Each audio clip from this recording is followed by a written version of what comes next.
accomplished researcher like yourself,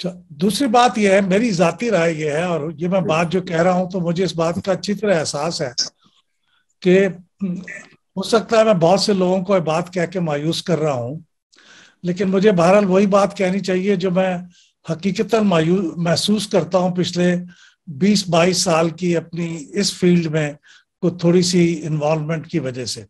دیکھیے، میں اعتراف کرتا ہوں کہ میں پیشے کے لحاظ سے اور ایجوکیشن کے لحاظ سے ایک انجینئر ہوں۔ میری ایجوکیشن اس فیلڈ کی نہیں ہے، میں پولیٹیکل سائنٹسٹ نہیں ہوں، لیکن میں نے 1998 سے، یعنی آج سے کوئی 24 سال پہلے سے اس فیلڈ میں کام شروع کیا ہے۔ میں تھوڑا بہت کچھ اس میں مسلسل کام کرتا رہا ہوں۔ تو یہ میری رائے یہ ہے کہ ہمارے انتخابات کے نظام میں جو اس وقت قانون ہے، جو آئین ہے، جو اس کے رولز اور ریگولیشنز ہیں، اس میں کوئی خرابی یا بڑی کمی نہیں ہے۔ یہ تو درست ہے کہ چیزوں کو مستقل آپ کو دیکھنا پڑتا ہے اور آپ کو اس بات کا اہتمام کرنا پڑتا ہے کہ چیزیں امپروو ہوتی رہیں، وقت کے ساتھ چلیں، آؤٹ آف پیس نہ ہوں، اور ٹیکنالوجی جو نئی آ رہی ہے وہ بھی انوالو ہو، نئے مسائل جو پیدا ہو رہے ہیں ان کا بھی حل ہو۔ یہ باتیں ساری ٹھیک ہیں، لیکن میں محسوس کرتا ہوں کہ ان ساری چیزوں کے ساتھ کرنے کے ساتھ ساتھ جو سب سے بڑا obstruction اور رکاوٹ ہے پاکستان کے کانٹیکسٹ میں، وہ یہ ہے کہ ہمارے ہاں ایک طاقتور فریق ہمارے انتخابات کو فری اینڈ فیئر نہیں ہونے دیتا۔ آپ پھر جس طرح آتا نا، درخت کی شاخوں پہ کتنا پانی ڈالتے رہیں، وہ درخت کو کوئی فائدہ نہیں پہنچاتا جب تک جڑ تک پانی نہیں پہنچے گا۔ اب ہم کتنی بھی انتخابی اصلاحات دل کو خوش کرنے کے لیے کر لیں، اور بہت سی انتخابی اصلاحات پچھلے 20-22 سال میں ہوئی ہیں، بڑی اہم اصلاحات ہوئی ہیں جو کہ کسی بھی ملک میں فنڈامنٹل قسم کی اصلاحات سمجھی جا سکتی ہیں۔ الیکشن کمیشن کی پاورز، الیکشن کمیشن کے ممبرز کا کس طرح سے سلیکٹ کیا جانا ہے، الیکٹورل رولز کیسے بنتے ہیں، یہ ساری چیزیں وہ اصلاحات کیسے ہیں، میں نے چند مثال کے طور پر عرض کیے ہیں۔ لیکن مسئلہ یہ ہے کہ یہ سب چیزیں بیکار ہو جاتی ہیں جب ہمارے طاقتور جو فریق ہیں، جو اس ملک کے تمام معاملات کو اپنے ہاتھ میں کنٹرول کرتے ہیں، وہ اپنی مرضی کے نتائج حاصل کرنے کے لیے ان سارے سسٹم کو بیکار کر دیتے ہیں۔ ایک کیس ان پوائنٹ سمپل میں آپ کی خدمت میں عرض کرتا ہوں ایک مثال کے طور پہ، کہ ہم نے 2018 میں بہت سیلیبریٹ کیا کہ ایک ریزلٹ ٹرانسمیشن سسٹم بن گیا ہے، کیونکہ ہمارے ملک میں ایک بہت بڑا مسئلہ یہ ہوتا تھا کہ پولنگ اسٹیشن سے جب ریزلٹ ٹرانسمٹ ہوتے تھے ریٹرننگ آفیسر کے پاس، جو کہ جہاں پہ ریزلٹ پوری کانسٹیچوئنسی کے کمپائل ہوتے ہیں، کنسالیڈیٹ ہوتے ہیں، تو یہ جب پولنگ اسٹیشن سے ریٹرننگ آفیسر کے پاس فزیکلی جا رہے ہوتے تھے تو راستے میں یا تو وہ پولنگ کا پریزائڈنگ آفیسر یا اس کا عملہ وہ کہیں سے اغوا ہو جاتا تھا، یا اس کے پاس جو پیپر ہوتا تھا وہ تبدیل کر دیا جاتا تھا۔ اس کے نتیجے میں پھر وہ انتخاب کا جو نتیجہ تھا وہ غلط آتا تھا، اور پھر آپ اس کے اوپر ٹرائیبیونل کے اندر لڑائی لڑتے رہتے تھے، 3 سال 4 سال، بعض کا 5 سال بھی، اور نئے انتخابات آ جاتے تھے، فیصلہ نہیں ہوتا تھا۔ تو فیصلہ کیا گیا کہ ریزلٹ ٹرانسمٹ کیے جائیں گے، یہ جو آپ کا سیل فون ہے اس کے ذریعے سے وہ اس کا سنیپ لے گا پریزائڈنگ آفیسر، اور پھر اس کو اپنے سیل فون کے ذریعے سے الیکشن کمیشن کو اور ریٹرننگ آفیسر کو ٹرانسمٹ کر دے گا۔ بڑا سمپل سا طریقہ کار تھا، اور اس میں کوئی بڑی سائنس انوالو نہیں تھی۔ لیکن ہم نے یہ دیکھا کہ انتخاب والے دن اچانک پہلے جب ریزلٹ ٹرانسمٹ ہوئے تو پہلے 1-8 گھنٹے کے اندر ہی وہ ریزلٹ ٹرانسمٹ ہونے بند ہو گئے، اور پھر سیکرٹری صاحب نے، الیکشن کمیشن کے سیکرٹری نے آ کے اناؤنس کیا کہ یہ سسٹم جو تھا ریزلٹ ٹرانسمیشن سسٹم، یہ کلیپس کر گیا ہے، اور اب یہ ریزلٹ ٹرانسمٹ نہیں ہو رہے، اور اب ہم کوشش کر رہے ہیں کہ اس کو مینولی کسی نہ کسی طریقے سے چیزیں کریں۔ اور پھر ہم نے یہ دیکھا کہ وہ اگلے 2 دن تک ریزلٹ پوری طرح سے کمپائل نہیں ہو سکے، پہنچ نہیں سکے، وہ لوگ غائب ہو گئے،